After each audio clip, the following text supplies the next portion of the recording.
दुआ जिहड़ी है मोमन दा हथियार है। ये दुआ जिहड़ी है ईमान वाले दी कुव्वत है। ये दुआ जिहड़ी है ईमान वाले दी ताकत है। लेकिन मसला ये वे कि साडे कोल टाइम कोई नहीं दुआ मंगण वास्ते भी।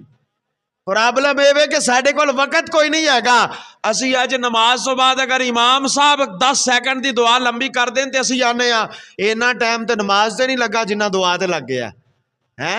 असी अज जनाब दुआ मंगते ही नहीं। हालांकि मेरे आका ये भी फरमाया दुआ मुखल इबादा, दुआ जिहड़ी है सारी इबादत का मगज हुंदी है।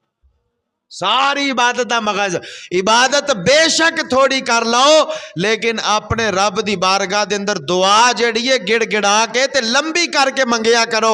वेखो ना एक दरवाजे के उत्ते फकीर आके खड़ा हो जाए, वो एक बारी जनाबे वाला सदा लाए, बंदा कहेगा माफ कर, दूजी बारी फिर सदा लाए आखणगे यार चल जान दे, तीसरी बारी फिर सदा लाए आखणगे इन्हें नहीं उन्नी देर तक जाना जिन्नी देर तक इनू कुछ दिता ना जाए। ते जे बंदा अपने रब की बारगाह के अंदर सदा लांदा रवे ते मेरा मालक भी खाली झोड़ी नहीं मोड़दा बल्कि भर के अता फरमा देंदा।